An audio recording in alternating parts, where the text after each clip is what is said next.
천경자는 1924년 전남 고흥군에서 출생하여 광주 전남여고를 졸업한 후 일본으로 유학을 가 미술 공부를 합니다. 일본 유학 시절 서양화보다는 일본의 채색화에 관심을 두었다고 전해집니다. 우리나라는 해방 후에 일제잔재 청산과 맞물려 채색화를 외색으로 비판하던 시기가 있었습니다. 따라서 당시 많은 한국화의 채색 화가들이 수묵화로 작품 세계를 바꾸었죠. 천경자는 그러한 시대적 상황에도 아랑곳하지 않고 자신만의 감수성을 덧댄 채색화를 제작합니다. 천경자의 화려하고 과감한 색채의 채색화로 인해 가끔 서양 화가로 오해하기도 하지만 그녀는 한국화의 안료를 사용한 한국 화가입니다. 그녀는 그림 외에도 10여 권의 수필집을 집필할 정도로 문필력이 뛰어나 당시 큰 대중적인 인기를 얻었으며 한말숙, 박경리 등의 문인들하고도 각별히 교류합니다. 또한 72년 베트남 전쟁 당시 홍일점으로 종군 화가로 참가해서 전쟁 기록화를 남기기도 했습니다. 천경자의 외적인 삶은 당시 여성들이 닮고 싶어 할 정도로 화려한 면을 자랑하는 작가였지만 그녀의 내적인 삶은 그녀가 즐겨 썼던 작품 제목처럼 슬픈 전설로 가득했으며 그녀가 겪은 3가지 사건이 그녀의 작품 세계에 큰 영향을 미칩니다. 첫 번째는 여동생의 죽음입니다. 그녀가 가장 사랑했던 여동생이 가난과 한국 전쟁 때문에 제대로 치료를 받지 못하고 사망합니다. 두 번째는 불행한 결혼 생활입니다. 신혼 초부터 별거하다시피 한 첫 번째 남편과 이혼하고 두 번째 남자와는 아이만을 낳은 채 서로 만남과 헤어짐을 반복합니다. 천경자는 여동생의 죽음과 불행한 결혼 생활 등으로 큰 충격을 받아 재를 뿌려도 가슴속의 용광로에서 타오르는 불길이 꺼지지 않는다고 토로하기도 합니다.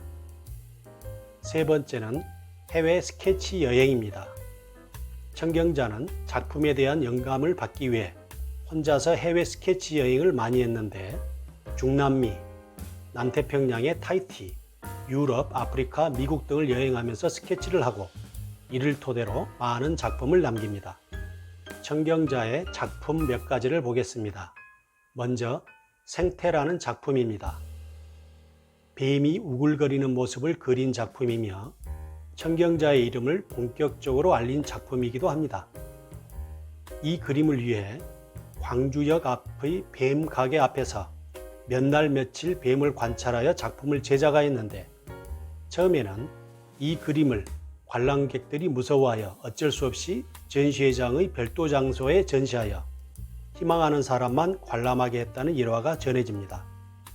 천경자의 뱀 그림은 산수나 인물 위주인 한국화 화단에 뱀이라는 특이한 소재를 선보이며 신선한 충격을 주기도 했습니다.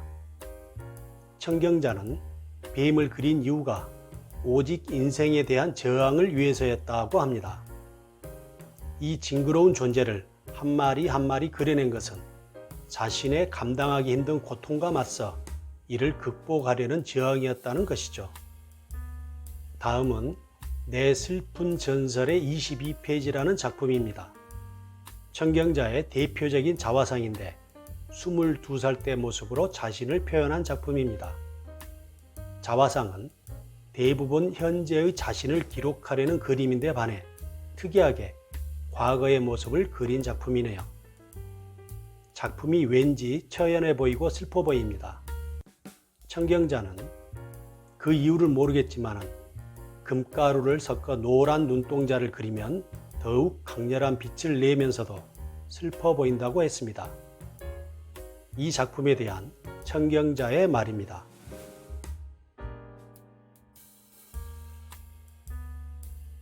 다음은 미인도라는 작품입니다. 이 작품은 박정희 대통령을 시해한 김재규의 재산을 환수하는 과정에서 이 작품을 국가에서 압수해 국립현대미술관이 소장하고 있는 작품이기도 합니다.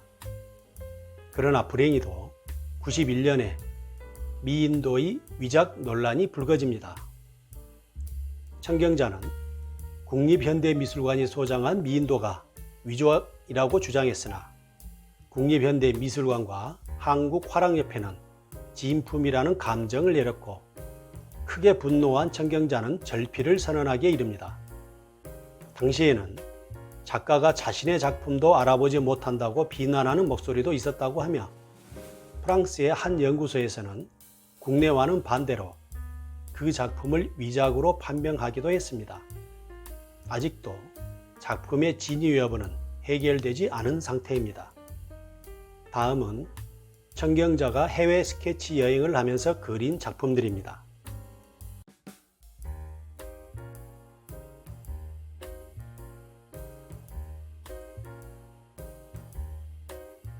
청경자의 작품 세계는 환상적인 세계관을 결합시킨 짙은 색채의 채색화를 그 특징으로 합니다.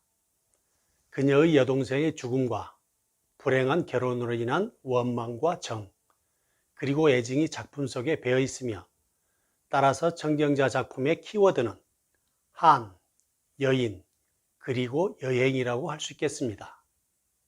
청경자는 생전에 내 그림들이 흩어지지 않고 시민들에게 영원히 남겨지길 바란다며 93점의 작품을 서울시립미술관에 기증하여 현재 청경자 상설 전시관이 운영 중에 있습니다.